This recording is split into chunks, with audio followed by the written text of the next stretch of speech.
Good morning. It is Friday, November 15th, 2019. Wild times in the football last night.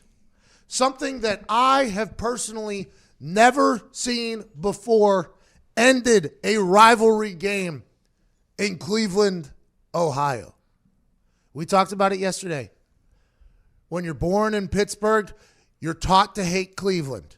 And when you're born in Cleveland, you're taught to hate Pittsburgh. For a long time, the Brownies and the Steelers were a rivalry that people looked forward to. Then the Browns started to stink too bad, like too much. And it was no longer a rivalry. Going into last night, though, it felt like it could come back. It felt like the Browns were loaded with a team that could potentially get a big-time win against the Steelers on prime time.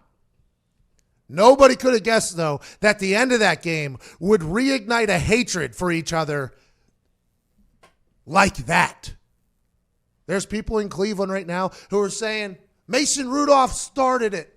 There's people in Pittsburgh saying, those humans that are saying Mason Rudolph started it shouldn't be allowed to vote. For those of you that don't know, that are living under a rock, didn't watch Good Morning America this morning, or open the internet, or your ears, or your eyes to anything, the NFL had quite a massive PR catastrophe last night.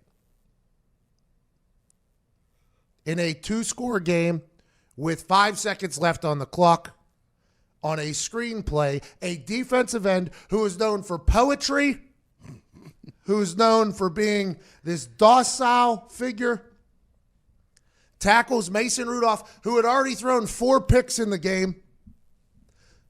The ball was already out of his hands. Game was over at this point. Tackles him down to the ground. Mason Rudolph, rookie quarterback for the Pittsburgh Steelers, in the game because Ben Roethlisberger got attacked by a baseball injury. Struggled that evening. Was on prime time. Knew that people were going to talk bad about the way he played football. Knew people were going to potentially say, hey, why isn't quack, quack, quack Duck Hodges in this game? 4 picks, loss, game's over, and he has this massive man laying on top of him still. So he gets a little extracurricular activity in. Goes for his helmet, says even the internet that he kicked him in the groin. Couple pictures of him kicking him. So Myles Garrett retaliates. If Myles Garrett, on top of Mason Rudolph, punches him a couple of times, Good Morning America is not reporting about this. If Myles Garrett rips his helmet off, drops his helmet, then tries to punch him in the face, Good Morning America is not reporting on this. Instead, what happens was Myles Garrett rips Mason Rudolph's helmet off. By the way, shout out to the Pittsburgh Steelers equipment managers. That helmet was on tight. That thing was on very tight. Took him 4 or 5 yanks, probably because what happened earlier in the year, we're like, hey, we need to tighten this thing up on this kid. We all saw what happened earlier. One of the worst concussions in history happened to this kid earlier in the year. The equipment managers at Pittsburgh Steelers had that helmet on snug. Rips it off. Mason's head's bouncing like a Pez dispenser. Almost gets his head ripped off. And Myles Garrett takes it off. DeCastro's like, all right, okay, you did your thing. Offensive lineman trying to back him up. This game's over. We lost on the road to the Cleveland Browns. The Browns should be happy at this moment, by the way. You just won the game. What are you playing for? To win the game. Myles Garrett should be excited at this point. Got one final shot on the quarterback, too. If you're a D lineman, this is it. Instead, no. Complete opposite. Fury from the big fella. Fury from the poet. He swings a helmet. A thing that is built to protect brains from concussions. A thing that was built in laboratories with the hardest of hard things. He swings the helmet that he Pez dispensered off of the man's head at the man and makes full connection to the top of the dome of the guy's head. Myles Garrett is not some noodle-arm having guy, by the way.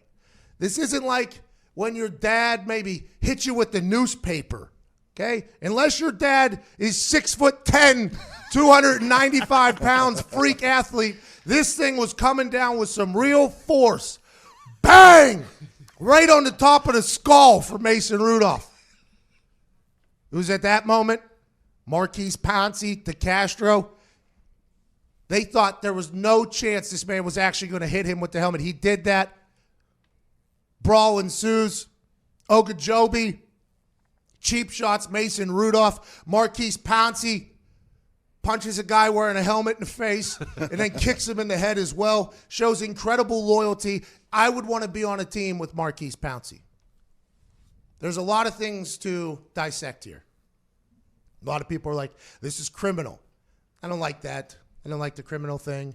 I mean, I was assaulted on the field a couple times too. Standing over there about to kick in it. Guy comes flying in, hits a ref into me. Should I sue that ref right there for hitting me off the field? This is outside the lines, bub.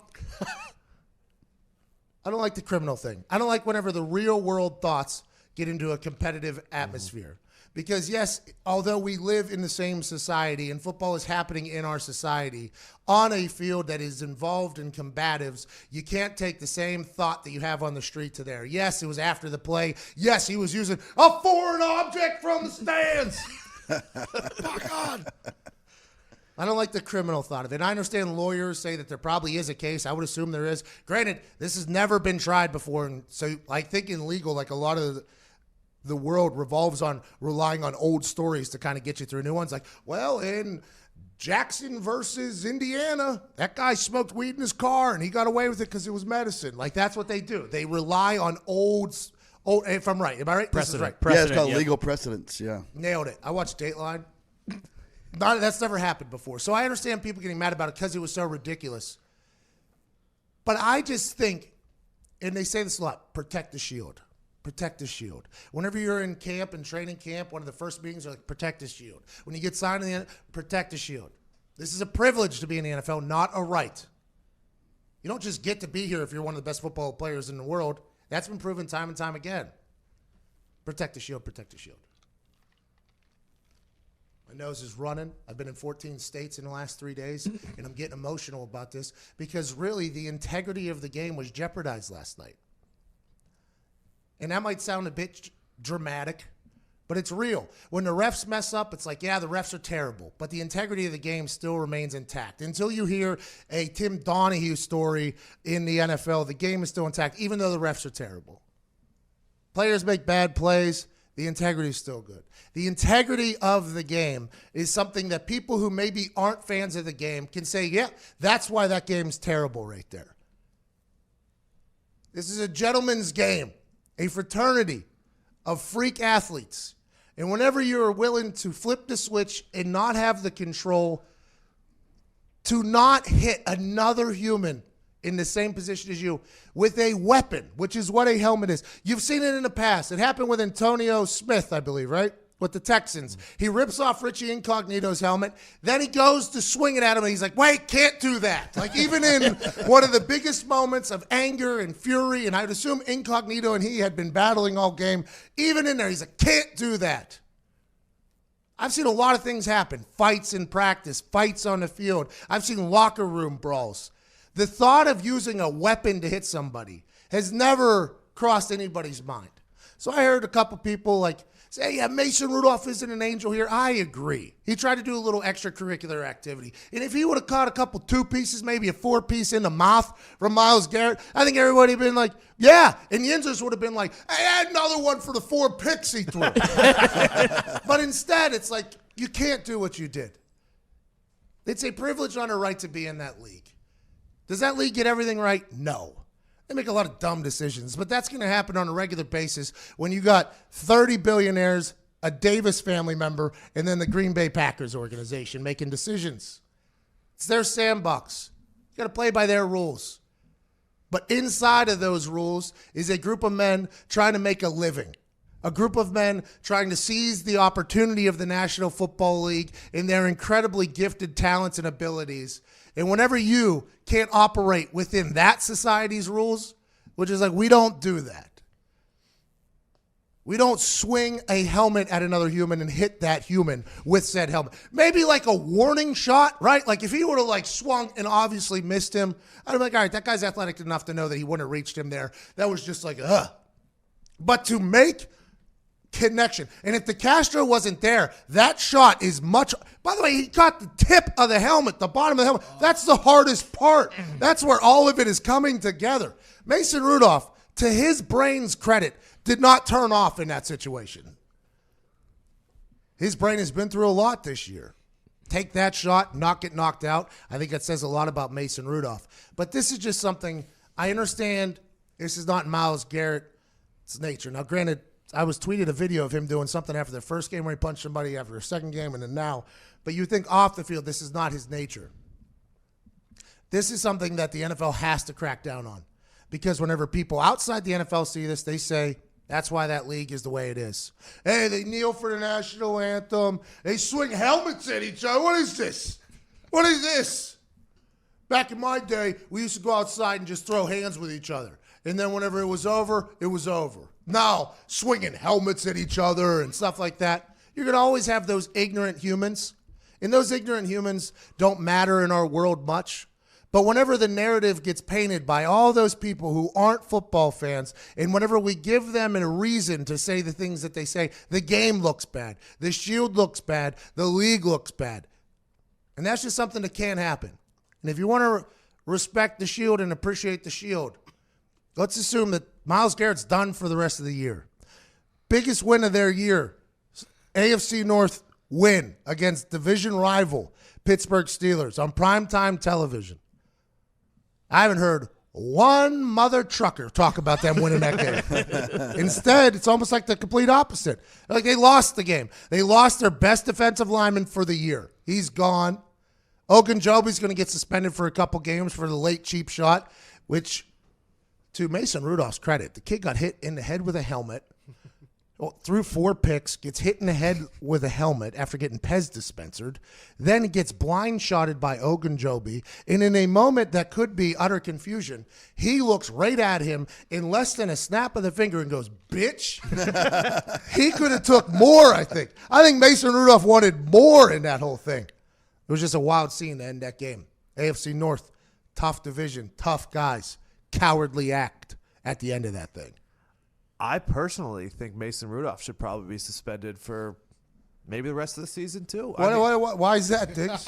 Well, just maybe not suspended, but the team doctors, just for health reasons. I mean, he's taken so many hits to the head that at this point, there's just no reason for him to play the rest of the year. Oh, so this is out of precaution and out of care for Mason Rudolph. Yeah. You're such a good guy, Tony. Yeah, such a good guy. I mean, we got to worry about the guy's health at some point. In Myles Garrett's defense, Mason Rudolph has a very punchable face, too, by the way. Yeah, but he didn't punch him. That's why I think everybody would have been a much more understanding if he did punch him. That's why if he hits him with a 5-piece punch, even maybe a 6-piece, which wouldn't happen because offensive lineman there, but if he's just wailing on him, there's no conversation today. So if he rips helmet off and then starts beating him down? Yeah, because offensive line would become a scrum. Yeah. Good on you. Yeah, if you rip my helmet off and then punch me in the face after you remove my helmet, good on you. Hold on. Not good. Let's not say this is a good thing for the NFL, but it is something where everybody would be like, It's like, you see Fair and love and fight war. last night? Oh, good little scrap. Yeah. Yeah, did you see him? He got his helmet off and he punched him in the face. Yeah, now it's like, crazy, hey, did you see that fight last night? Oh, you mean the one where the guy tried to kill the guy? That's a bit of a different conversation. That's like two guys fighting in a bar, right? Fist fighting in a bar, and then the one guy grabbing a bottle. Like, what are you doing? Why'd you have to go there? Yeah, by the way, not a bad move if you're outnumbered. Is this not the most Browns thing of all time, though? In a win, and Freddie Kitchen said it after the game, too, in a year that they've beat, the first time since 99 or 2000 or something like that, they've beat the Ravens and the Steelers in the same year, and they win the game, and they still lose. That's just the Browns in a nutshell. All right, we got to get to a break. We got Coach Matt Rule on the other side of the undefeated Baylor Bears.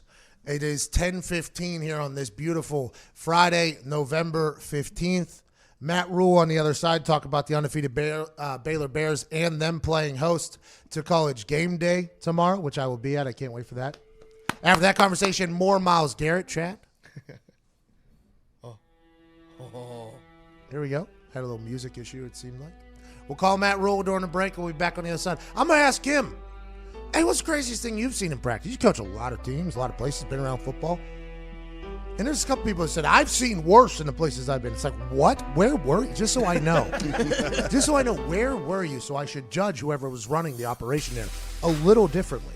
I've seen fights. I've seen a coach grab somebody's face mask and rip their helmet off of their head and then throw it into the crowd. And I was like, whoa. That's pretty gnarly. Imagine if that dude would have taken that thing and just hit the guy in the head. That's craziness, dude. It's always something you think about.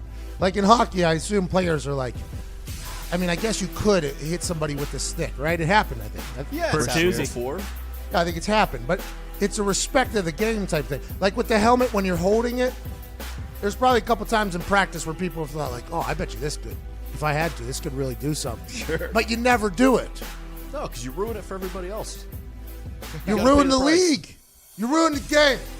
Hey, kick him off the tour, Doug. 10-16, we'll be back on the other side. It's the Pat McAfee Show.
Welcome back to the Pat McAfee Show.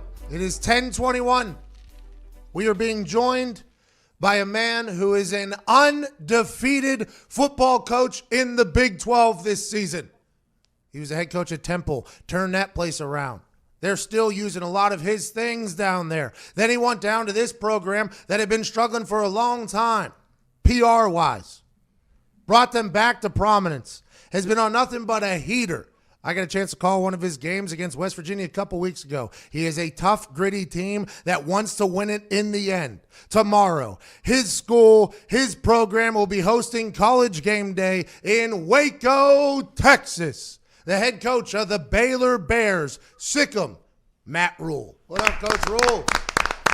What's up, man? How are you? I'm excellent. How are you doing, boss man? Did you get any sleep from last night? I just feel like I was just watching you on TV, and then here you're up and rolling the next day. You're unbelievable. Well, I appreciate that. Means a lot. I got about 3.5, 4 hours of sleep, but I was excited to get to talk to you this morning because not only is my sleep to work schedule incredible and unbelievable, what you have done in Baylor in the last couple of years is unbelievable. Tomorrow you play host to College Game Day. How excited is the team? How excited is the town and everything like that?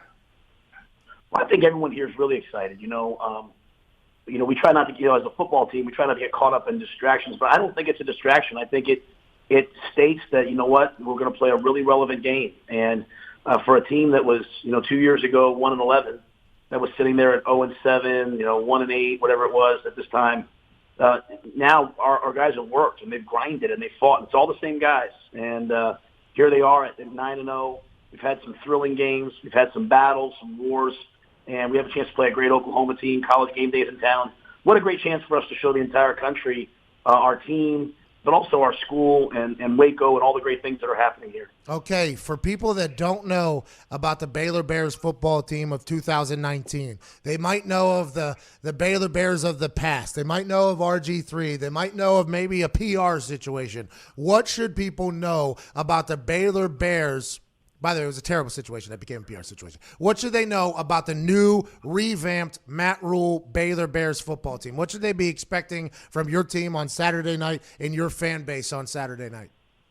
Well, I think first of all, I think our guys as men always start with that first. We're the class of college football in my mind. We've got 14 college graduates playing for us. We've got 10 guys in graduate school. We do community service work all the time, 900 hours last year. So I want to make sure people know that first, that when they watch those kids out there playing, that they're watching men that do things the right way. And then football-wise, man, we're a gritty, tough, hard-nosed football team. We're a blue-collar team. We're not some just roll the ball out type of an organization. We're going to go out there. We're going to play defense, which you have to do against Oklahoma. We're committed to playing special teams. We block kicks. We run to the ball. And then on offense, we're an explosive group. We have dynamic receivers that can go make plays down the field. We have a gritty, tough, veteran quarterback, and we're not the greatest operation of all time. We're just learning still how to become a great team, but we do have a bunch of really tough, hard-nosed, blue-collar guys that make up one heck of a team. Okay, Coach, you want the Temple to turn that place around. You've gone to Baylor and turned this team around. What is it? What is it? The blue-collar type guy you're looking for? Is it the way your program is run, the humans you recruit? Why have you had this incredible success of taking the incredibly tough task of making a bad team a good team in the modern day and age of college football? I think, the success we had at Temple and the success we're having here now is all based on people and relationships. We try to get really good people on our staff, really good people in the building, really good people in the locker room. And then we develop guys. We coach guys that are, we coach a walk-on offensive lineman that might never play as hard every day as we coach guys that are going to be first-round draft picks. And I think when you have that mentality where everyone feels valued, where everyone feels like, hey, what they do is important, it raises the level of everything that we do. And then we have really high standards. We have high standards for ourselves. We have high standards for our team. We don't make excuses. We expect to go out and find a way to win every game, and we expect to go out and find a way to get good grades. We expect to find a way. We have high expectations. And I think that's what's key about young people. Young people will raise or lower what they do to the expectations that are held upon them. And I think our guys so far this year have done a really nice job of that. That's an incredible quote right there. Whenever you hold people to higher expectations, normally they're going to react in that fashion. Whenever you don't, they feel worthless and kind of just let everything get loose and carefree. That's a great mindset. I'm happy that you told us that. I've interviewed you twice now before games. I haven't gotten that out of you. Feel like I've done a bad job in the past. That's on me. I should have known that going into the Baylor Bear game that I called the other night. Well, I always enjoy having you here. And I think, it's just human nature, man. It's like I always give the analogy to our guys, like if you know you're supposed to be at work at 9 and you have a staff meeting every morning at 9, everyone's there at 8:50. If they say be at work at 9 and there is no staff meeting, no one's checking on it, sometimes you show up at 9:05 because you want to go get a cup of coffee or not. It's just human nature. And so what we're trying to do, man, we're constantly trying to fight human nature, try to be the best we can be every step of the way. And so this whole week, my thing hasn't been, hey, let's not get ready for Saturday. It's, hey, let's get ready for Monday. Let's get ready for Tuesday. Let's have the best. We just got done with our Fast Friday. Let's have the best Fast Friday. We're going to go see a movie tonight. Hey, let's go and let's leave the movie theater cleaner than when we walked in there. Like, just try to be a lead at everything you do. And it's not me. It comes from everybody because there's days I'm not on. There's days that Phil Snow, my defensive coordinator, has to kick me and say, let's get going. But when you have a collection of people that are all committed to trying to be the best that you can do, then you hold each other accountable, and along the way you make some good friends and build a pretty good brotherhood. Phil Snow is a legend, by the way, living legend, not just in football but in life, I think, just from the short conversations I've had with him. What movie are the boys going to go watch tonight? What are we watching the night before the Baylor Bears take over national television as the only undefeated team against the Big 12?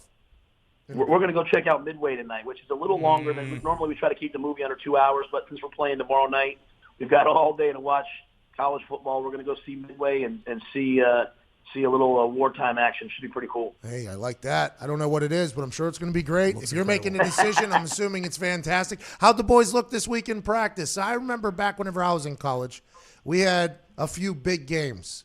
In the games that we lost, I could tell in practice leading up. A little bit sloppy, balls were on the ground. Maybe coaches were even a little bit more uptight. And then the games that we won out there and won on the national stage and won in the big ones, everybody was kind of free. Everything was happening. I think that comes from confidence and knowing what the hell you're doing. I think that's a big part of it. How have the boys looked this week? How has the team reacted to it?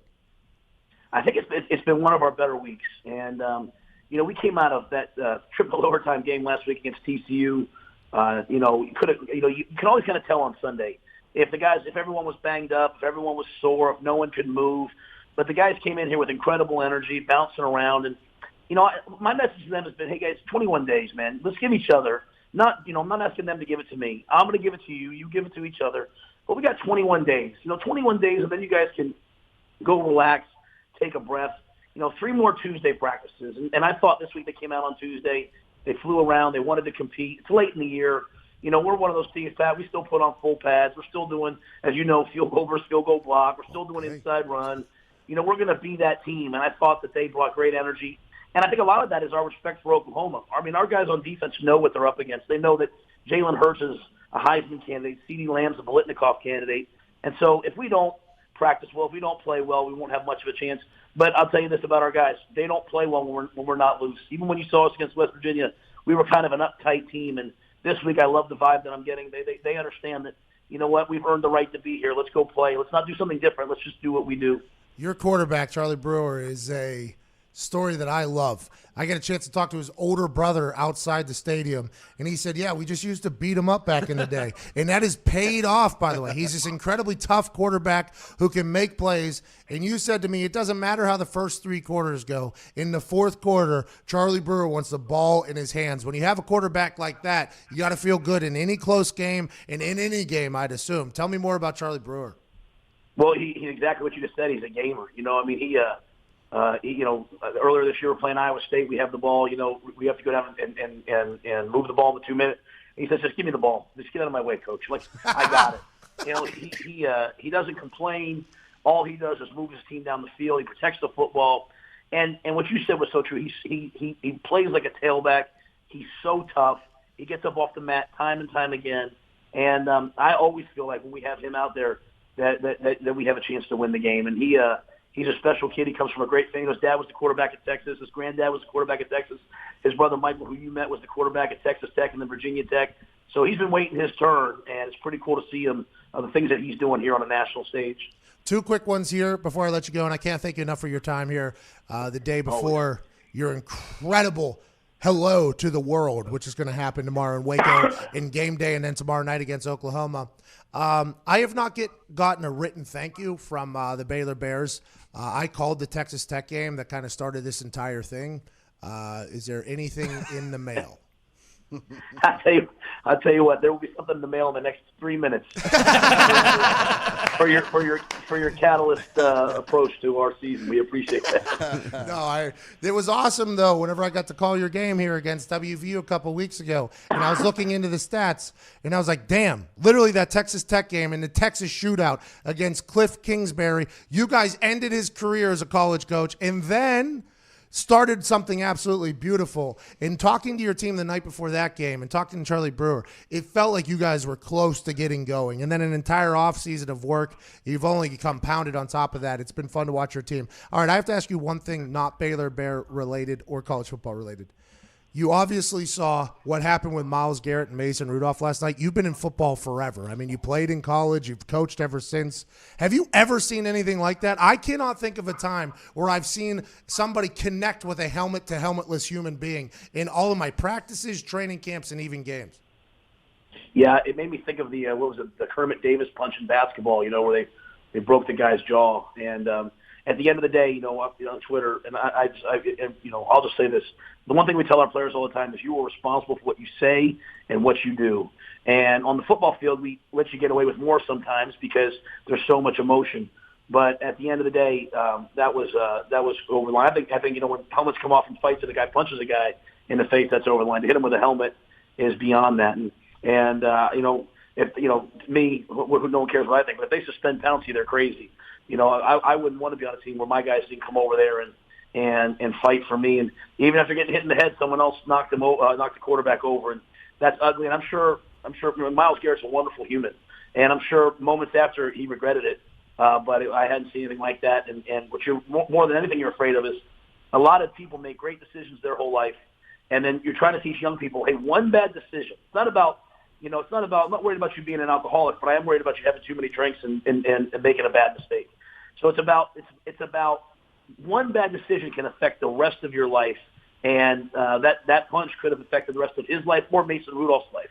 A broken jaw, those things can become really bad. So I hope the right message is sent. I hope everyone handles it the right way, and we can move forward, and hopefully everyone can learn a great lesson from what happened. By the way, you nailed that. Incredibly impressive answer there for you. And I think everybody's on the same page, and I think we're all expecting the NFL to handle this in the proper fashion for the sport. It's like they're not even handling it for the NFL. Like, for the good of the game, you are handling this situation. And what you said about Marquise Pouncey, I couldn't agree more. I actually said before we got on the air here, I want to talk about this. Like, on film right now, and the Steelers are watching it on film, there's some people on that film room that are going to be judged by their teammates because they didn't get involved, I'd assume. You never, ever want to be that guy, Coach Rule. Right. Ever. Yeah, there was a time a couple of years ago where I was the Eagles. They hit the quarterback late and they drove him in the ground, and Peters came running over and just jumped on the guy and started fighting him, and he got thrown out of the game. And the narrative was, hey, did he hurt the team? And I actually texted a couple of the radio guys, Baldy and Anthony Gargano back in Philly, and said, remember that? Like, that's why you do this. Because at the end of the day, you want to be smart. You don't want to hurt the team. But when you cross the line and you hurt one of us, you hurt all of us. And, great teams, I know they're pros. They make a ton of money. You were a pro. But, there has to be some form of brotherhood. And I respect Pouncey for coming running in. That's who I'd want some blocking for my son. All right. Well, Coach, I wouldn't mind you coaching my son. Now, hopefully I'll never have a child. But if I do, I would not mind him being a Baylor Bear. Ladies and gentlemen, the undefeated Big 12 potential Coach of the Year, Baylor Bears, Matt Rule. Thank you, Coach. Hey, thanks, brother. Appreciate you. Thank you. By the way, I said that because I was old, Pat. I think I'm coming around on the thought of a child. Really? Oh, I think so.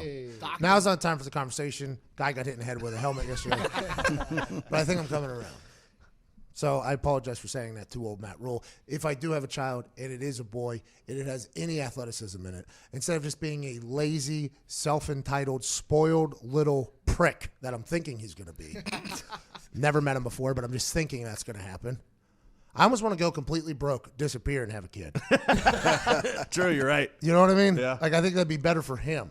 Like, have Sam keep the riches in the house, and she, like, after the kid goes to bed, she can travel back to the house and, like, sleep in a nice place. I want to grow up in, like, a trailer with this kid, just so he has, a little grit and fight to him. And then he can go be a Baylor Bear and fight a guy who swings a helmet at his quarterback. Say your kid was 17 today. Yeah. Is he going to Baylor or Minnesota? I know, it's crazy, right? Because he used a lot of the same. By the way, those two guys, pretty similar human beings. Different tactics. Matt Rule is not the same as PJ Fleck personality-wise. Yeah. But deep down, their mission statement is all the same. And I think great coaches have that ability to motivate, ability to lead. And when you're not a coach for Alabama, Georgia, or an SEC school where you can just pluck and pull 5-star, 4-star recruits all the time, you have to be able to be a great coach, you have to be a great unifier, and you have to be a great leader. And I think that's what you find from these schools that nobody expects to be good. Those coaches are all of those things. And that's why they move up the chain so quick and move up the ladder so quick, because there's not a lot of people that can do it. Matt Rule has been very impressive every time I talk to him, both in the coaches' meetings and in, obviously, this conversation. There's some coaches we've talked to, and we meet with head coach, offense coordinator, defense coordinator, and then a couple other positions if we have time. We've met with a lot of college coaches. There have been plenty of occasions where Matt Hasselbeck and I looked at each other and be like, we could coach this program tomorrow. Be a head coach of this place tomorrow. I'm sure I could recruit. But I just got to get a smart offensive mind. Okay, I'll go. I'll just get some big booster, obviously, to give me a big bank so I can go pay, some smart offensive guy. By the way, if I was to do that tomorrow, probably Rhett Lashley from SMU. That's probably the guy I'd go after. Or Dana Holgerson, but it's going to be tough to get him out of Houston. Head coach down there. And then I would be able to manage, to recruit, to build, and my situational awareness in football games would be a lot better than that guy we just talked to. I mean, we asked some people some questions, and the answers are just the dumbest I've ever heard in my life. And I'm like, how are you getting paid millions of dollars to teach other people football? I think you should be getting taught Matt almost asked questions to some of these coaches where Matt is teaching them football while asking the question and then asking for their response afterwards. He's like, okay, so in 3rd and short, I've noticed that you've been giving the ball to your slot instead of your 245-pound running back. Is there any reason that you've been doing that? What is the thought behind that? And then you see the coach think yeah, you're 100% right. Like, we do that to kind of keep them spread. We think we have a good look, but obviously you should get the ball to the back a little bit more. Something like just those types of situations happen whenever Hasselbeck is interviewing head coaches of these teams. And I just start dying laughing because I couldn't even fathom what they would do if some punter was doing that. I might start doing that. I might be like, okay, so last game we all saw you. Tick, tick, tick, tick, tick, tick, tick, tick, tick. No awareness of what time was left in the game or anything like that. Do you think looking back at that situation, teaching your team, not you obviously, but your team better awareness about how to use timeouts and get out of bounds and stuff is something you worked on this week? And then you just see their brain just be like, oh, that was a shot at me. But Matt Rule's a good one, man. He was really good. You can tell the difference between the ones that are going to go and the ones that still have some time to learn. Because I assume that's something you got to do is you got to learn how to be a better leader, better stuff like that. Matt Rule went up to Temple, turned that place around. They're still instituting some of the things that he put in there for the team culture. Coach Carey has a lot of respect for him. Coach Carey also a hard-nosed, badass dude. I enjoyed the conversation with him. But, boy, the Baylor Bears team, they're going to play you tough. They're going to play you tough. Even if they're down and out, they're not just going to take it. You know what I mean? That's a very interesting team. Excited to be down at game day tomorrow in Waco, Texas. Pat, what are you doing on the show? No idea. No idea. I have no clue. I got a text. It was like, you want to do game day again this week? The greatest show on television? Yeah. I would like to go do a show in front of thousands and thousands of people excited about their college football team and what is like a football festival where there's music, there's energy, there's drinks, there's good times, there's optimism, there's hope, and there is just a hell of a show with college football legends. And then me. Yeah, I love it. I would absolutely do that. They're like, great, we'll see you down there. And I want to lead hey, anything I should think about? But I don't. I want them to think that I'm not nervous at all. I don't think about anything. And he just put me on the spot, and I'll be able to do my thing. But I think it's going to be a blast down in Waco. I think that city's going to show up for it, too. And I got a good costume. I'm feeling Can't wait. 10:40, let's get to a break. On the other side, we're going to talk to Lombardi, longtime NFL mind, about his thoughts on Myles Garrett swinging a helmet at another human. You know, Myles Garrett's probably going to be out a long time. Mm-hmm. So the Browns are going to find this out. Hiring the right person takes time. Time that you often don't have. Urgency can be your enemy when it comes to finding candidates that are truly meant for your business. That's why LinkedIn is the best place to post your job. LinkedIn job screens candidates with the hard and soft skills you're looking for, so you can hire the right person fast. Not only is it degree and blah, blah, blah, where else they've worked, it's things like collaboration, creativity, adaptability, the things that matter. LinkedIn looks beyond the work skills and puts your job post in front of qualified candidates who match your business requirements perfectly. That's how LinkedIn makes sure your job post is seen by the people you want to hire, people with the skills, qualifications, and other interests that will help your business grow and blossom and thrive. And strive. Nope. Strive. Both. That works. It's no wonder a person is hired every 8 seconds with LinkedIn. And why companies rated LinkedIn Jobs the #1 hiring platform for delivering quality hires. Find the right person for your business today with LinkedIn Jobs. You can pay what you want and get the first $50 off. Just visit linkedin.com/Pat. Again, that's linkedin.com/Pat. to get $50 off your first job post. Terms and conditions obviously apply. Go find the candidate that's perfect for your job. LinkedIn.com/Pat. We're back on the other side with Paisan Mike Lombardi to talk about the hellaciously gruesome helmet swing from Myles Garrett last night. This is the Pat McAfee Show.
Great shot by Foxy there.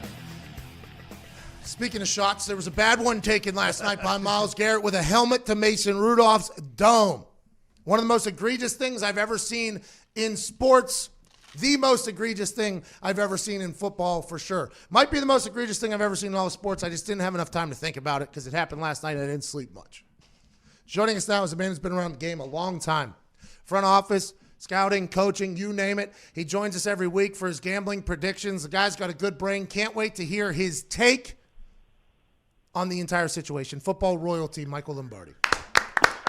Oh, thank you, Patrick. Thank you so much. I appreciate it. I thought your line at the end of the South Florida game last week might have been the greatest line ever on television. I'm not sure I believe in what I'm seeing. I think that was one of the greatest lines ever. Well, and then what the hell just happened is what I said. Yeah, what the hell just happened?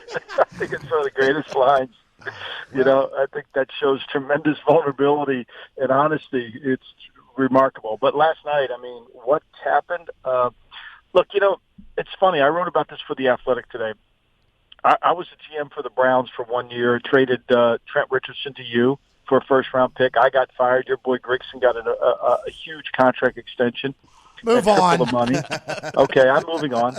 And, Jimmy Haslam worked for him, and he's really a nice man. He's a really good owner in terms of he's a nice human being as an owner, generous, caring. But he refuses to build an organization built on character. He has a team of characters. And he has no discipline to his team. He has no discipline to his organization. He allows John Dorsey, his general manager, to select randomly these players that have historically bad off-the-field performances. So last night for me it was truly a Bruce Springsteen song. It was one step up, two steps back. One step up meaning they cut Callaway, thankfully. One of the guys killing their team all year, can't show up on time, falls asleep at a meeting, hurts them on and off the field. They cut him finally after 11 weeks, and then they have the Myles Garrett thing. And everybody's going to blame Myles Garrett. Everybody's going to blame Freddie Kitchens. But it's an organizational problem in Cleveland, and it starts with what the owner wants his team to become. Who do you want to be is ultimately the name of this game. When Steve Jobs got brought back to Apple, he was 90 days away from getting in foreclosure, and he said in a meeting, look, fellas, we're going back to what we do. Who are we? And I think that's the fundamental question that most people can't answer in the NFL is who are you? And the Browns don't even come close to it. It's because Freddie Kitchens was asked if it was a systemic issue. Freddie Kitchens said, I don't know what that word means. And I don't think I know the exact verbiage of it either, but I think what you're saying is a systemic issue, that it comes from the entire organization as a whole that doesn't have any accountability, no real expectations of anybody. So things like this can happen in the flip of a switch, which is what people are saying Myles Garrett had. It was just a flip of the switch. But if you're in an organization that will be heavy consequences and it doesn't appreciate or allow that type of thing, it never happens. Is that what you're saying? No doubt. There's no switch. Mental toughness is defined simply this way: doing what's right for the team when it might not be right for you. What Myles Garrett displayed looks like he's a tough guy, right? But that wasn't mentally tough because now he's going to get suspended. He's hurt his team. But no different than Odell Beckham hurt his team when he just refused to wear the right shoes, right? So all these little things that they start to add up to big things. And because Freddie Kitchens, look, I worked for a man in the Hall of Fame. He's one of the hardest human beings I've ever had to work for in my entire life, Al Davis. He loved talent. He loved talent more than anybody.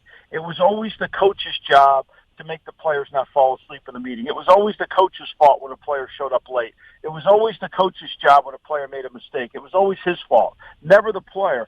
And you can't win that way. I've watched it up close and personal. That's the way John Dorsey behaves in Cleveland. It's always the coach's fault why the players fall asleep in meetings. It's why Callaway goes the wrong way, why Beckham can't comply to the rules, why Baker Mayfield's got 77 commercials. It's organizational. That's the cultural problem. Bill Polian told me my rookie year, as soon as I got there, I did an interview on a local radio station after I got drafted. Had a pretty good performance, by the way, a couple laughs. And I got there, and they pulled me into a room, and they said, we're not in the business of creating stars, by the way. We're in the business of creating football players. And I was like, okay, yeah, I'm sorry. Like, I answered in a hilarious fashion. That's on me or whatever. And then a TV network wanted to have me have a show my rookie year. And Bill Polian said, Pat, I want to let you know, this network reached out for you to do a TV show. Rookies don't do TV shows here, okay? You might be able to do a TV show at some point, but rookies don't do TV shows. It's just kind of a rule we have. You got to keep it moving forward. It almost feels like that mindset is just a thing of the past because now any guy that can get it does get it. It doesn't matter if you're the first pick of the draft, you're getting paid. I mean, granted, Baker Mayfield threw some incredible balls last night, but that was an interesting thing, I think, to a lot of people. That's why it gets referenced by so many people in the NFL world. You hear a lot of old players be like, well, Deshaun Watson went to work in the offseason as opposed to recording commercials. The commercials thing rings and hits a little different tone than people think or could imagine in the locker room, especially for young players. No doubt. I mean, and look, it sends a message to everybody else that this is not. And then he's now saying to Aaron Andrews, who must have done like a 30 for 30 documentary. That's all I heard about last night on the broadcast. I was flipping back to your game against Pitt too. Don't get me wrong. Thank you. But all I heard about was, about how Baker feels like he should have had more attention. Like, I don't want to hear my bads. My bads can't exist in the NFL. Like that's not your job. Is to win. Your job is to build a cohesive team, not my bad week 11. That to me is really bad leadership. That even makes it worse that you realize now. I mean, we have to. Our job is to realize earlier. And what Polian said to you is really ultimately the core of team building, right? It's got to be part of. We're going to build this team together. We're not stars. Peyton might have 100 commercials, but he's earned them with 5,000 touchdown passes. Yes. We're going to build a team of collective talent that's going to work together. And you know what? That carried my mindset, by the way. Everybody thinks I was this big, large personality or whatever and did a lot of that. I didn't really start talking until I got good. And I think that is something that has almost been lost. Yes, people are good. I would say I didn't start talking until I was great because I knew once you bring that added attention to yourself, expectations are higher just because you're putting yourself out there. And I didn't want to be a dummy and be bad and be all over the place. You just set yourself up for a lot of ridicule when you do that. No doubt. And I mean, it really it takes away from your performance. All of a sudden you get known for being this TV personality when you really are a great player. And you don't need to be able to do a lot of things when you're a great player. People will talk about it. They'll talk about your performance, not about your commercials. And I think that's the biggest issue. But look, I think the reason Baker did it is because of the same reason why we had the Myles Garrett. Nobody's going to link the two because there's nobody in the organization running the organization from a cultural standpoint. That's why what happened last night. Well, Mr. Lombardi, I can't thank you enough for joining us, breaking it all down. You have a great brain. It was wild. We all agree with you. We'll be back on the other side without Michael Lombardi, which I will miss, but with more Myles Garrett breakdown. We got Brandon Marshall on the other side, more magic. Thank you very much, Mike Lombardi. You're listening to the Pat McAfee Show.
inspiration from the heart of the nation. Not your medication. 2 hours of magic. Let's give it a go.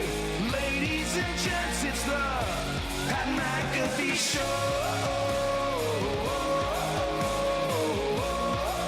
It's the Pat McAfee Show. It's the Pat McAfee Show. Yes, it is, Chase Rice. I appreciate you. Chase Rice is on tour. He's a handsome country musician. If you get a chance to see him, go see him. If you get a chance to go to the Myles Garrett Helmet Swinging Festival, do not go. We shouldn't obviously mock a very serious situation, but that was some of the most insane stuff I've ever seen in my entire life. In the first hour, I talked about it for the 45 minutes, basically. We had a chance to interview Matt Rule about it, the Baylor Bears head coach. He even had takes on it. This is something that if you ever played football or played in the NFL, this is something that you have to absolutely hold near and dear to your heart. Because our game is a special one. Our game is a good one. Our league is a good one. Yes, it gets things wrong. Yes, whenever there's 30 billionaires, Al Davis, in the Green Bay Packers collection of owners, things are going to get lost. Common sense is not going to be found sometimes. But it's their sandbox. The NFL will always be something that I love. And whenever things like this happen inside of it, and Good Morning America leads off with a school shooting, incredibly sad, by the way. Tired of seeing them. Hope that somehow we can fix that problem that we have in America. Sad. Fear, the whole thing. It's just terrible. They let off with that. They let off with the impeachment of a United States president. And then directly after that, rarely talking sports, rarely doing any of that, they talked about Myles Garrett helmet swing to another man on an NFL field. Because really, the integrity of the game was jeopardized last night. And that might sound a bit dramatic, but it's real. When the refs mess up, it's like, yeah, the refs are terrible, but the integrity of the game still remains intact. Until you hear a Tim Donahue story in the NFL, the game is still intact, even though the refs are terrible. Players make bad plays. The integrity is still good. The integrity of the game is something that people who maybe aren't fans of the game can say, yeah, that's why that game's terrible right there. This is a gentleman's game, a fraternity of freak athletes. And whenever you're willing to flip the switch and not have the control to not hit another human in the same position as you with a weapon, which is what a helmet is. You've seen it in the past. It happened with Antonio Smith, I believe, right? With the Texans. He rips off Richie Incognito's helmet. Then he goes to swing it at him, and he's like, wait, can't do that. Like, even in one of the biggest moments of anger and fury, and I'd assume Incognito and he had been battling all game, even in there, he's like, can't do that. I've seen a lot of things happen. Fights in practice, fights on the field. I've seen locker room brawls. The thought of using a weapon to hit somebody has never crossed anybody's mind. So I heard a couple people like say, yeah, Mason Rudolph isn't an angel here. I agree. He tried to do a little extracurricular activity. And if he would have caught a couple 2-pieces, maybe a 4-piece in the mouth from Myles Garrett, I think everybody would have been like, yeah. And the Yinzers would have been like, hey, add another one for the 4 picks he threw. But instead, it's like, you can't do what you did. It's a privilege on a right to be in that league. Does that league get everything right? No. They make a lot of dumb decisions, but that's going to happen on a regular basis when you got 30 billionaires, a Davis family member, and then the Green Bay Packers organization making decisions. It's their sandbox. You got to play by their rules. But inside of those rules is a group of men trying to make a living. A group of men trying to seize the opportunity of the National Football League in their incredibly gifted talents and abilities. And whenever you can't operate within that society's rules, which is like, we don't do that. We don't swing a helmet at another human and hit that human with said helmet. Maybe like a warning shot, right? Like if he would have like swung and obviously missed him, I'd be like, all right, that guy's athletic enough to know that he wouldn't have reached him there. That was just like, ugh. But to make connection, and if the Castro wasn't there, that shot is much. By the way, he caught the tip of the helmet, the bottom of the helmet. That's the hardest part. That's where all of it is coming together. Mason Rudolph, to his brain's credit, did not turn off in that situation. His brain has been through a lot this year. Take that shot, not get knocked out. I think that says a lot about Mason Rudolph. But this is just something I understand. This is not Myles Garrett's nature. Now, granted, I was tweeted a video of him doing something after the first game where he punched somebody, after a second game, and then now. But you think off the field, this is not his nature. This is something that the NFL has to crack down on. Because whenever people outside the NFL see this, they say, that's why that league is the way it is. Hey, they kneel for the national anthem. They swing helmets at each other. What is this? What is this? Back in my day, we used to go outside and just throw hands with each other. And then whenever it was over, it was over. Now, swinging helmets at each other and stuff like that. You're going to always have those ignorant humans. And those ignorant humans don't matter in our world much. But whenever the narrative gets painted by all those people who aren't football fans, and whenever we give them a reason to say the things that they say, the game looks bad, the Shield looks bad, the league looks bad. And that's just something that can't happen. And if you want to respect the Shield and appreciate the Shield, let's assume that Myles Garrett's done for the rest of the year. Biggest win of their year, AFC North win against division rival Pittsburgh Steelers on primetime television. I haven't heard one mother trucker talk about them winning that game. Instead, it's almost like the complete opposite. Like they lost the game. They lost their best defensive lineman for the year. He's gone. Ogunjobi's going to get suspended for a couple games for the late cheap shot, which, to Mason Rudolph's credit, the kid got hit in the head with a helmet, threw 4 picks, gets hit in the head with a helmet after getting Pez dispensered, then gets blind shotted by Ogunjobi, and in a moment that could be utter confusion, he looks right at him in less than a snap of the finger and goes, bitch. He could have took more, I think. I think Mason Rudolph wanted more in that whole thing. It was just a wild scene to end that game. AFC North, tough division, tough guys, cowardly act at the end of that thing. Yeah. Just the way it is. That was a cowardly act. Mm-hmm. A lot of people are saying it. There's always going to be people that come to the defense of the crime doer. Perpetrator. The perpetrator. And by the way, I said crime doer. Shouldn't have said that. I would like you to know that I took a hard stand against it in the first hour, and I'm taking another hard stand against it here in the second hour. I do not believe that criminal action should happen. And by the way, for criminal action to happen, Todd, 21 years state police detective, been in court for a long time, has done this.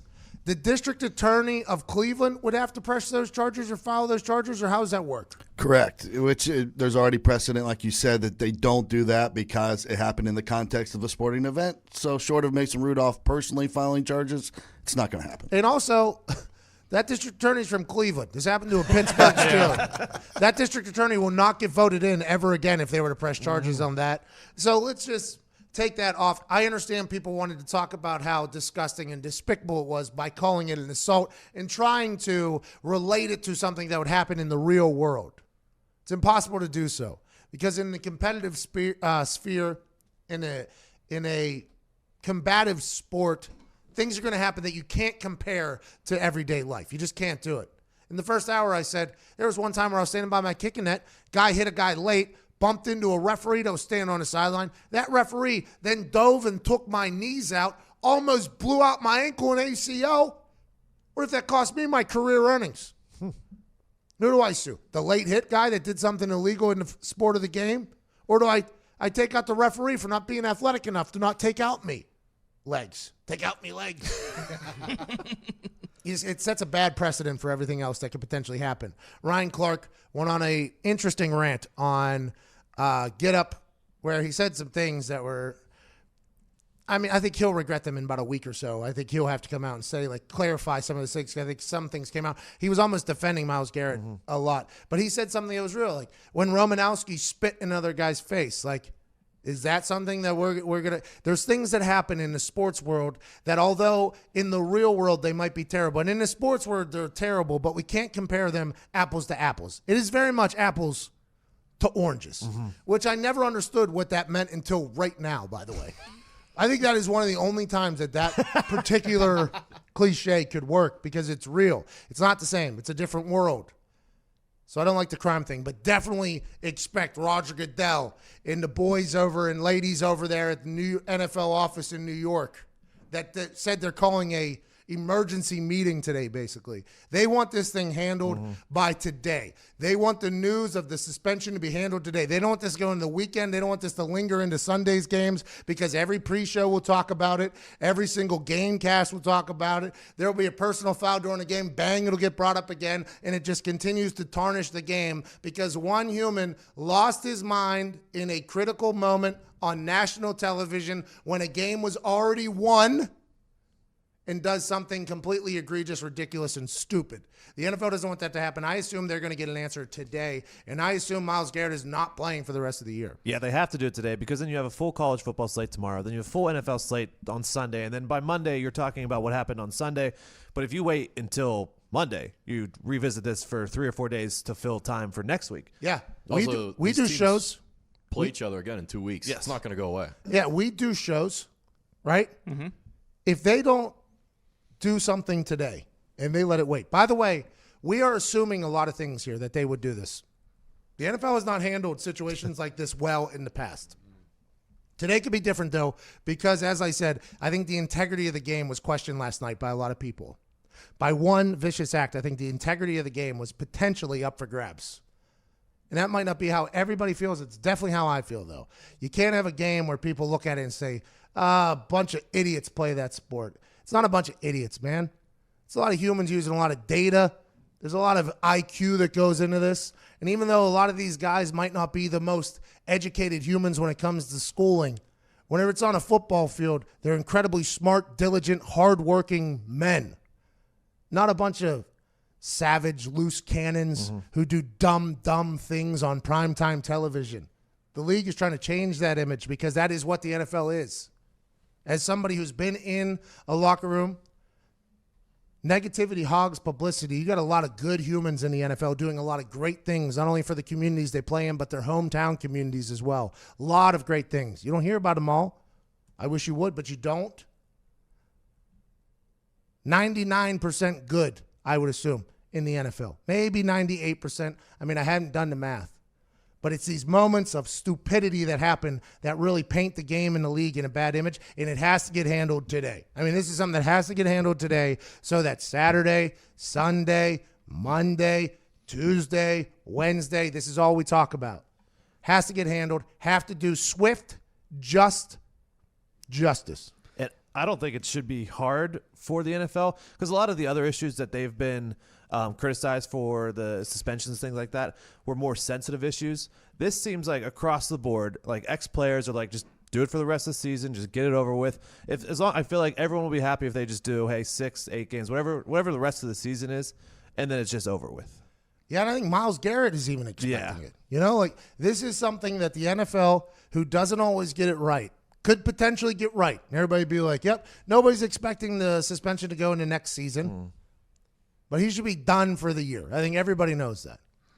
And we'll see if the NFL takes advantage of this opportunity to make the right decision, because that's what it is right now. The NFL has an opportunity to make the right decision. What they do with Ogunjobi and what they do with Pouncey is going to be interesting, because it's all going to get talked about at some point. It's all going to get dissected. There's too many humans with lights on them and cameras on them and microphones in front of them not to talk about what happens to everybody there. And I'm sure there's a lot of people in Cleveland that want a lot of things to happen because of the way they see that Mason Rudolph started this thing. And Dick said Pittsburgh agrees with him. Yeah, he should probably be suspended. I mean, he did, if you watch after he got hit by Ogunjobi, he did swear. Yeah, on national television. TV. Yeah. What are you thinking? How many games for saying That's bitch? unforgivable. For saying bitch, 6? You think 6 games he should be suspended? Probably 6. 6, 7 maybe? 6 or 7. Maybe even in the next season. Who knows how Tommy John's doing with Ben? I feel bad for the Cleveland fans. I really do. First of all, I feel bad for Mason Rudolph, too. 4 picks. He has the worst night in the history of an NFL quarterback. Well, no one's really talking about that right now. He stunk. Easy. Come I'll say it. I on. mean, he played terrible. No, but I would like to say he had the worst night in the history of NFL quarterbacks. 4 picks, lose to a division rival, national television, get hit in the head with your own helmet, and then blindsided. That is a resume to win worst night for a quarterback in NFL history. It was weird. Now, granted, he was throwing to 5th and 6th string Yeah, it receivers was because bad. all the other ones were getting hit in the head by every Cleveland Brown possible. Oh, so you're saying there was more dirty hits. Well, yeah, someone more else got than a few. ejected earlier in the year. Earlier in the game. By the way, guys' ears were bleeding. Yeah. That's a bad look for the NFL altogether. You have a guy's ears bleeding from a head-to-head shot, even though they kicked the guy out, though. Made the right decision right there. And Randall, I don't know what his intent was. Some of those are very hard. Yeah. I couldn't Going imagine so fast. running a 4.3 and having to go between 4 or 5 inches. I mean, I've never done it, so I can't judge. Now, granted, I did hit a guy helmet to helmet in a tackle. Pretty nice. And I wasn't aiming for his helmet. It just so happened to happen because when you're trying to hit another human, you duck and there's speed. I mean, so I never, unless it is obvious that that person is trying to take a head off, it's hard to say, like, oh, he did it on purpose. Yeah, that's going to happen in the nature of the game. It's a violent game by nature. Over the course of 60 minutes, someone is going to bang their head into someone else. Yes. Accidentally or intentionally. Yes. So they kicked him out of the game, which is the right move. Guy's ears were bleeding. Juju Smith-Schuster, star of the game, basically, right? I mean, Baker, OBJ, Jarvis, Juju. Mm-hmm. He's got big time. If you don't think Juju is a superstar, by the way, just look at his YouTube. People are like, he has that one pizza commercial. It's a bad commercial. It is a bad commercial. I don't like he knocked a drink in the Yeah, pizza, I mean, too. Like, why you got to be so reckless, Juju? Why you got to be so reckless with the Pepsi? Or He's young. He's young. Can't even But hold on to the Pepsi. Dropping All right. balls all over the place. Can you mute his mic? Juju doesn't need this. He got a concussion last night. But Juju is a massive superstar, talented superstar. He's out. He gets knocked out. So Mason Rudolph, yeah, I guess he's throwing. And you guys let go of Dante Moncrief for having a rough start. Moncrief, friend of mine. I bet you he would have been right there next to Marquise Pouncey. Connor was out again. James Conner, Jimmy Connor's not in. Jimmy Connor was We didn't gone. need Moncrief. They had enough guys dropping the ball all over the field. Tell you what, with, Come on. with 30 seconds left in the game, I felt as a Steelers fan like a loser going to bed. With 5 seconds left in the game, I felt like a winner going to bed. I'll be honest, and I hope it felt the same or the opposite for the Browns Do fans. you think possibly that your speech yesterday that was beautiful, Thank you. well thought out, delivered in an impeccable fashion, really nice. Do you think that got Myles Garrett so jacked up for the game that all he was doing was waiting for a moment to take all of his anger out on a Pittsburgh Steeler? Do you think potentially what happened last night to Mason Rudolph that is going to suspend their best defensive player for the rest of the year, do you think that was you? Well, if it was, I'm a hero. Mason Rudolph would make a difference. I mean, I'm a hero. I got Myles Garrett suspended for the year. I potentially got Mason Rudolph suspended for the year. So in Pittsburgh, I'm a hero. But tell you what, last night both cities were attacking me, which was which was kind of weird for me. Pittsburgh said, why'd you have to do that? Yeah. And you said, out of fear of jinxing my team, you said to start the thing. It's like, with all due respect, that's kind of what you did. But I know that this show is on in a lot of NFL locker rooms. So if Myles Garrett saw my face under Mason Rudolph's helmet, I mean, that just happened. I mean, Side note, Freddie Kitchen was not upset with the rant because he couldn't understand half the words you used. Oh, double dot. Freddie gets a win, he still gets a loss. I will compliment Baker, though, his interview after. Very mature of him. So Bruce Irvin wasn't Yeah, I happy. did. I saw that. And then some other people weren't happy about it. And I do believe he could have talked up Myles while stating the obvious. I think there's a fine balance you can do. But you got to remember, Baker is not, built to react in the same exact fashion as other quarterbacks he's a chip on the shoulder guy, emotional guy, and he answered quickly. But I do think he could have said, he could have sold Myles Garrett a little bit more while telling the truth, because he didn't really talk about any positive of Myles Garrett. He said it's going to hurt our team because he's gone, but he didn't lead into complimenting him. And massaging egos, by the way, is a big part of being a leader and making people feel important. And Bruce Irvin said he didn't like that he threw him under the bus and kind of ran over him. He was just stating a fact, I think. So I kind of disagree with Bruce Irvin there, but I do believe that he could have put him over a little bit more. Like, I know Myles Garrett. This is not his character. He flipped, like something you can kind of put over him a little bit more, as opposed to it's embarrassing. You kind of bury him the whole time. And that's the balance, by the way, that isn't easy to find. It's not easy to do. And that's a big situation that has no precedent beforehand that Baker had to get thrown into there live on the spot. First person that has to talk about it is Baker Mayfield. So it's a tough situation. It's a tough scene to go into. I think what Bruce was alluding to is the fact that he didn't hype his teammate up while acknowledging the obvious, which is he is going to be suspended. It is going to hurt his team. But OBJ came out, said something. Freddie Kitchens said something. I think Jarvis said something. A lot of people came out and stated the obvious, that, hey, he's going to be suspended. That's what it's going to be. And I'm not sure. I think Myles Garrett said he didn't really fit in with a lot of guys on the team anyways, because he was very different when I watched that Hard Knocks. He said, I don't really fit in much. So I'm not sure if he's as close of friends with the offensive guys. But I think it's what Bruce Irvin was alluding to. But I thought Baker handled it very well, by the way. Composed. Didn't say anything that was, dumb and regrettable. Like, hey, he was just protecting himself or whatever. Like, Baker could have went full on Myles Garrett's side, by the way, and looked like an idiot there. Instead, he stated the obvious that everybody else was feeling, because you're going to remember, they don't know the reaction of the internet, right? When you're on the field, you don't know how much was shown. You don't know how many replays were shown. You don't know how everybody else is taking it. Now, granted, everybody should have their own individual thought, but sometimes in a situation like that, I've never been in it, but you would think, you'd be like, I wonder how everybody else feels about this. This is going to be a terrible thing. Is the internet stopped right now because of this? That's almost something like the PR person for the Browns should tell Baker, like, hey, by the way, everybody thinks Myles Garrett is the worst human being on planet Earth right now. So then Myles, if Baker knows that, he goes in the interview, he goes, listen, Myles is not the guy that he is in that situation. He's a nice guy. He's a quiet guy, blah, blah, blah. In between the lines, something happens. He flipped. Obviously, he's going to get suspended. Then I think there's no problem from any other players with how Baker handled that. But, boy, that's a tough situation for Baker Mayfield to get thrown into. Yeah, and I think part of that is probably because they all recognize how bad it could have been. I mean, for instance, if I'm Mason Rudolph, when he gets hit with that helmet, I'm acting like I get shot in the head with a shotgun and going down and, doubling down, coming into the press conference, maybe rolling in on a wheelchair with a neck brace. Like, I mean, I'm really selling out and making it look a lot worse. And I think that's kind of part of it, is those guys are keeping in mind, like, it didn't happen. He's got a lot of adrenaline. He did get hit, but he also could have caved his head in with the helmet. I mean, for people who have never felt a helmet or worn a helmet, it is very hard. Very hard, very heavy. Not as heavy anymore as it used to be, but still a weapon. Oh, yeah.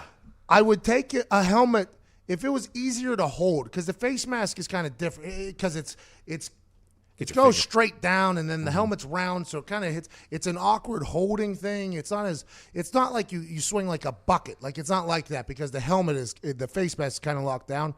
If that was easier to maneuver, I would take a helmet over brass knuckles for sure. I would take a helmet over that. I mean, it is Billy McComas told us he saw somebody this morning take a helmet and split a wooden chair in half. Yeah.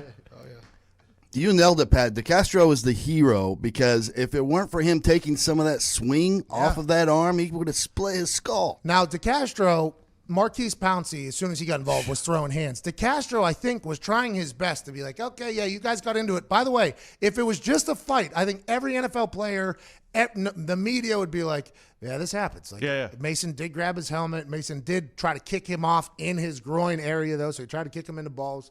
Everybody would be like, yeah, fight happened. Let's move forward.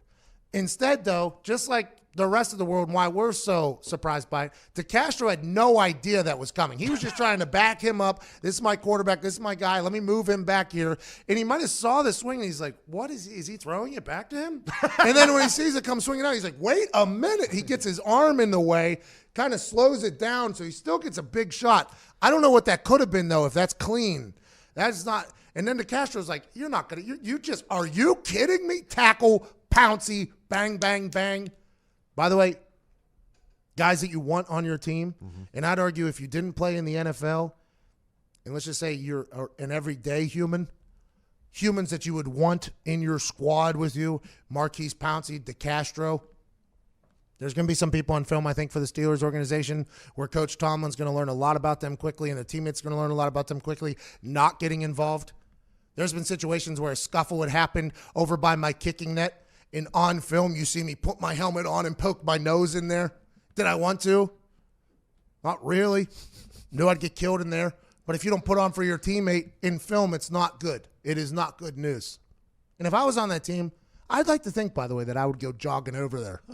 Maybe catch a right or a left from Myles Garrett myself. But at least I'm showing Hero. face. At least I'm showing face. Like, hey, we're in this thing together. I think there's going to be some people on film that people are going to be like, so you saw the guy get hit with the helmet? Your teammate, your friend, the guy you shower with, the guy you work out with, the guy that you practice with, the guy that you eat with, the guy that really is going to make this. You saw him get hit with a helmet, and you're like, yeah, that's cool.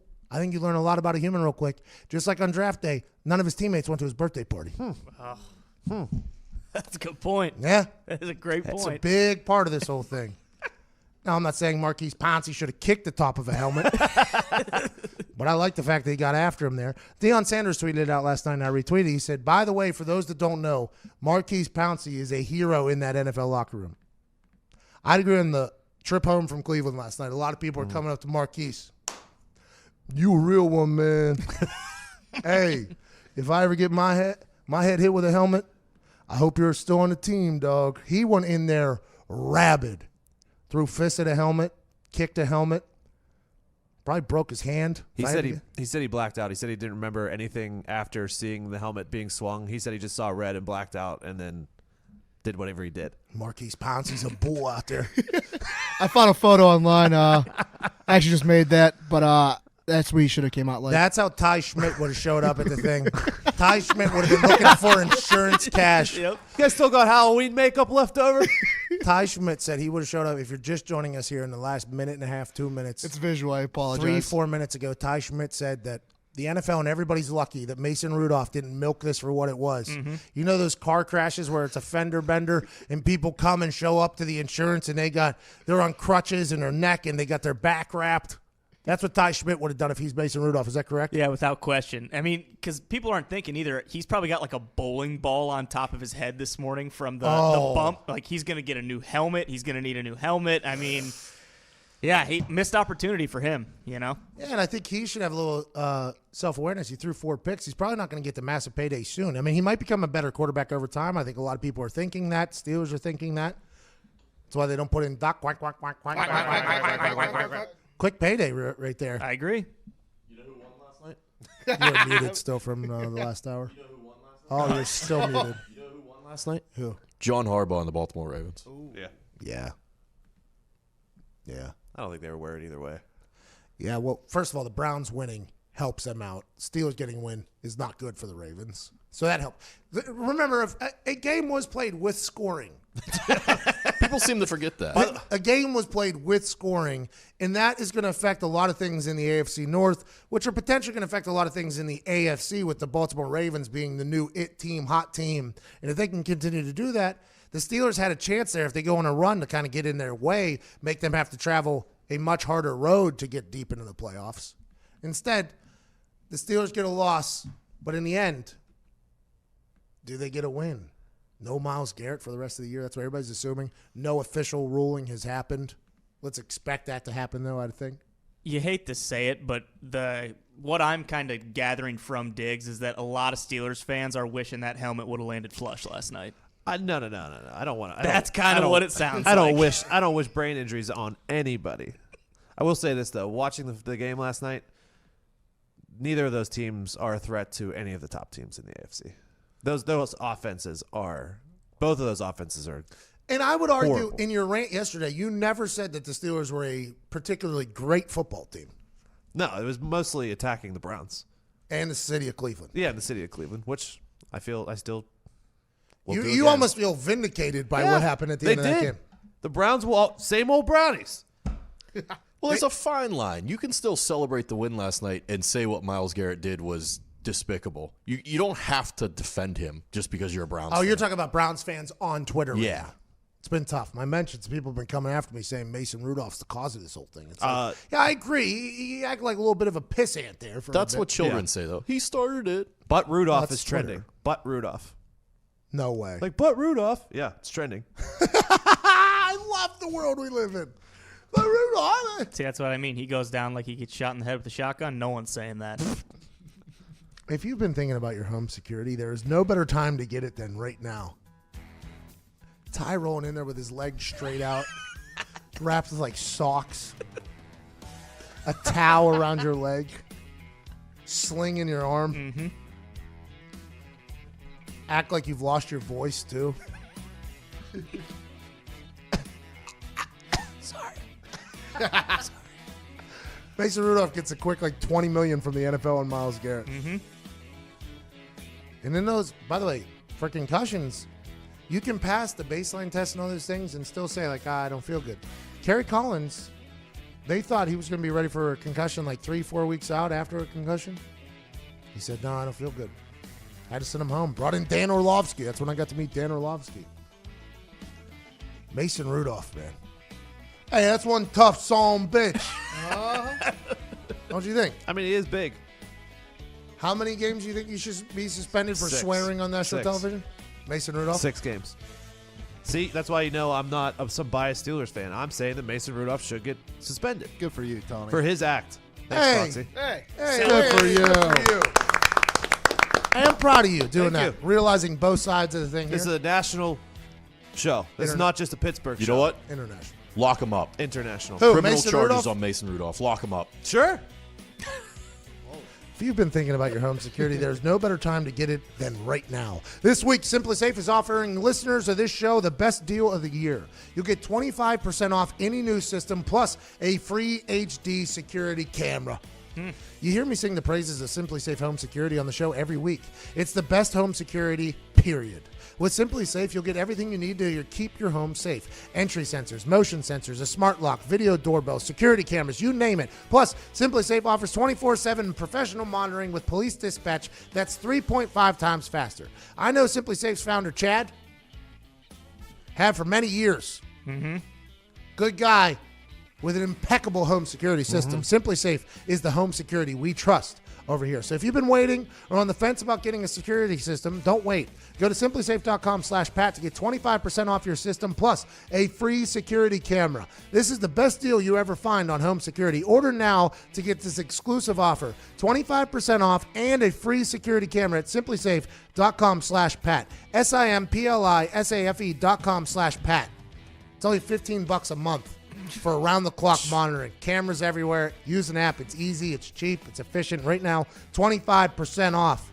Simplysafe.com/Pat. Shout out to Chad. Good business you got over there, cuz. 11:33. We'll be back. You're listening to the Pat McAfee Show.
11:37 here on Eastern Standard Time on this beautiful Friday, November 15th, 2019. Just got a tweet from somebody in Cleveland, I assume, that said it isn't even that big of a deal. That person does not care for the game of football then. If he doesn't think that's a big deal, you don't care for the game of football. That's how I feel. Because the game of football's integrity was questioned last night and jeopardized last night. Can't do it. Diggs, we got to get to a break in like the next minute. Is there any locks that you would like to give out after your incredible hit last night? That I would like to give out? Yeah. Patriots is the lock of not only the century, but probably all time. I agree. I'm with Diggs. The hammer is out. Has the hammer been hot? No. But your next swing's your best swing. Take the hammer, take the money, and fire it down the Patriot way. The New England Patriots going into Philadelphia with a bye week in tow. The knowledge of everything that Bill Belichick has doubled with Ernie Adams' brain, doubled with a bye week. Also, Tom Brady saying he's thinking about what happened in the Super Bowl against the Eagles when he dropped the pass. Still to this day, Patriots, -3.5. We get back on the right track with the hammer. Let's go! 11:38, we got to get to a break. You're listening to the Pat McAfee Show.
Perfect timing on that song, Nick. Welcome back to the Pat McAfee Show. It is Friday, November 15th, the day after Myles Garrett took his helmet and jackhammered it into Mason Rudolph's helmetless head. Sorry, he took Mason Rudolph's helmet and jackhammered it into Mason Rudolph's head.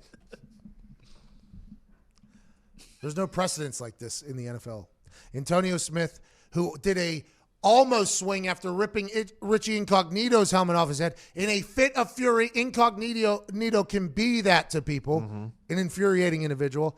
In a fit of fury, swings it, and then you see him halfway go like, oh, I can't do this. He got 2 preseason and 1 regular season game suspension for that.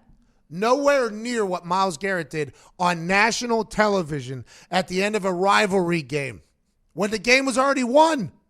If your true motive is just to win, you've already won the game is over, and you're that angry, it's like, man, what did he do? He grabbed your helmet and then he kicked you off by your kit and caboodle? Yeah, that's going to hurt, but you just won. You just got a massive win.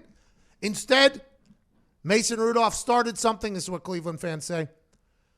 And Myles Garrett said, I'm going to end it in the most destructive way possible. Swings a helmet, hits him in the head. Then he gets blindsided by Ogunjobi. Mason Rudolph had a rough night with 4 picks. Myles Garrett's going to be suspended for the rest of the year. The conversation pivoted during the break. What happens if this is in the middle of the second quarter? Okay? It's an automatic ejection. Is it only a 15-yard penalty for that? Should that not be like a 50-yard penalty? Should they not write in there a little bit of an asterisk?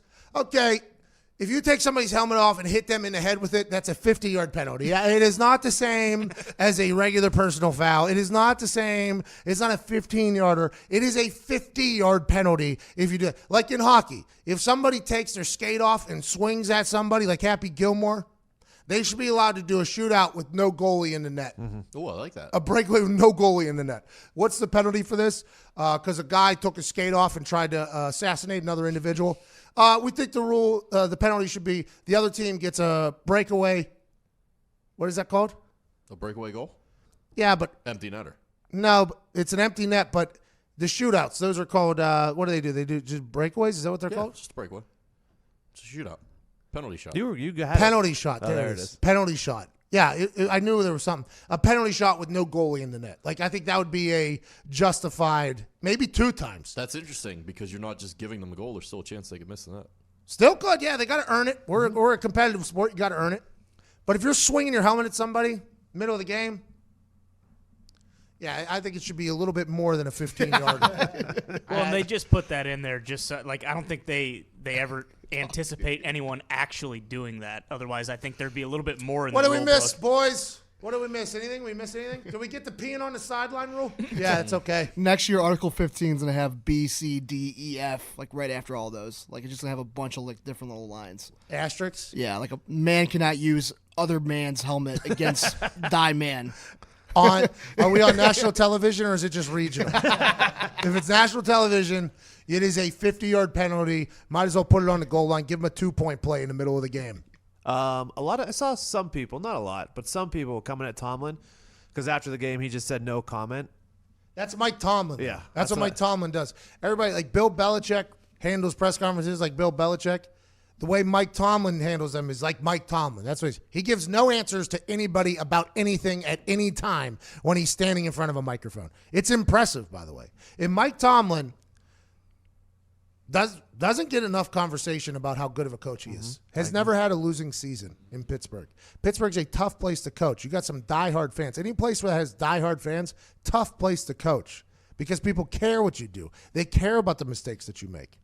It's always like college kickers that come out of tiny schools. You never know how mentally tough they're going to be because they haven't been in big situations, mostly because people don't care if they make the kick or not. Mike Tomlin has been in a place that cares about whether or not he's making good decisions. Every decision, every single challenge, every single word that comes out of his mouth is challenged by Yinzers because it's a deep, rich history of football there.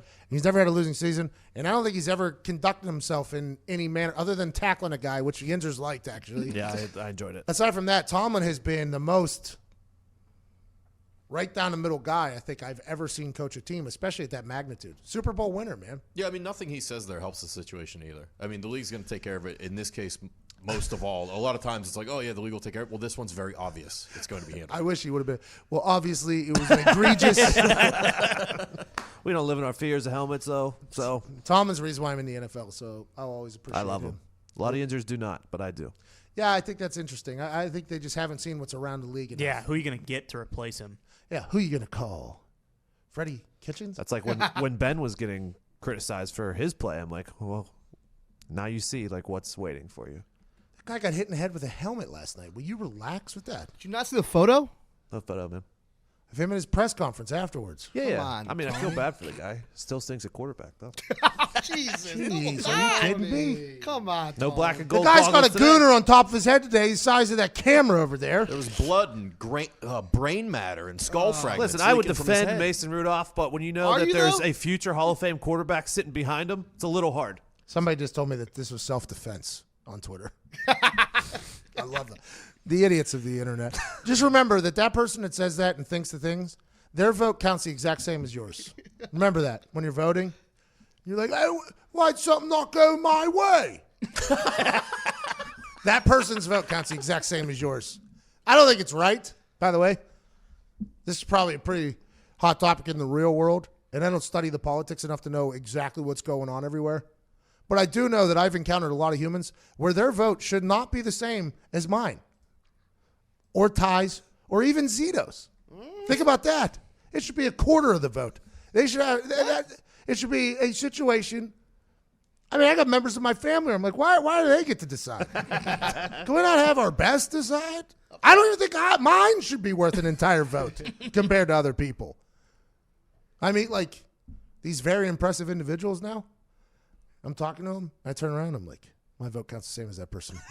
That is not right. That person's voice should carry a little bit more weight than mine. That human on Twitter, he's probably 12 or whatever. That's the thing, though, is that guy thinks he's like the smartest guy in the world. You know, which is why Twitter's the best. You got Really nice place, though. Yeah, loaded with morons and buffoons who, you know, think they're a lot smarter than they are. But hey, that's why it's the best. That's our place, too. Yep. Brandon Marshall, no answer. Yeah, no show. call, no show. Yeah, we called him like 2 times. No He call, didn't no answer. show. Linebacker Brandon Marshall. He was on TMZ yesterday. I was excited to talk to him about a lot of things. Helmet swinging. Guy who played in the NFL for a long time on the defensive side of the ball. Would have been a great quote. Hope he's okay. No one can get in contact with him. So I do hope Brandon Marshall is okay. yeah, me too. I think We'll have Myles him Garrett on. Took him out. You think Myles Garrett went on a spree? Back out. He's taking the whole league out. So in his replace, did you just mute yourself? Yep. Ian from Pittsburgh. What up, dude? Pat, how you doing, man? I'm all right, man. We got like 3 minutes left. Excited to hear what you would like to chat about, Ian. All right. So, 3 keys how the Steelers can get back on track. Number 1, since all our receivers got hurt, we need Des Bryant. Ooh, or Antonio Brown. Go Number next. Well, let's not do that. Number 2, we need Genuinely concerned right there. we need, since James Conner gets hurt every week, I love him, but he's injury prone. We need a running back. Jay Ajayi, sign him.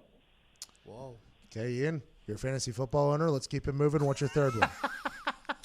Number 3, let's sign Cap. All right, Ian. I mean, they got a quarterback on that roster that is undefeated in the NFL. Future Hall of Famer. Brandon Marshall's calling right now. Quack, quack, quack, quack, let's go. quack. We don't have time. Yeah, we got 2 minutes. Ryan, Two Harbors, Minnesota. What's up, cuz? Hey, bud. I just wanted to draw some interesting parallels here, I think, between the AFC and NFC North. I'm calling as an owner of the Packers personally. Let's go. No big deal there. So the Packers and not a big Steelers deal. are on top, right?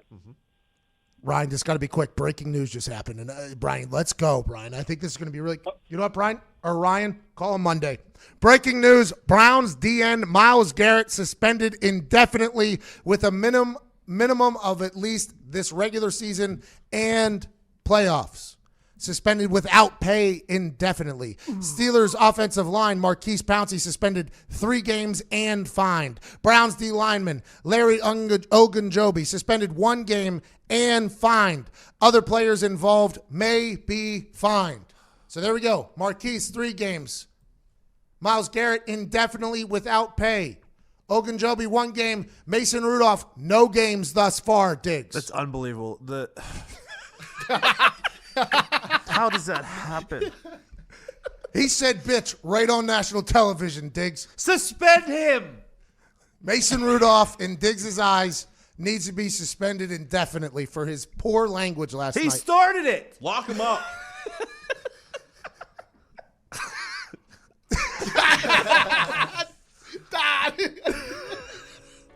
The NFL got it right, by the way. Yeah. Swift justice. What everybody was thinking. Marquise Pouncey, 3 games. I thought it was going to be 2. 3's a little bit much, but I could see how them thinking that him jumping on somebody and punching also didn't look great publicly and can't set a standard of that happening, even though everybody in the NFL would want him as their teammate. Ogunjobi for the cheap shot, 1 game. Cheap shots happen. You don't want them. The timing of it was terrible.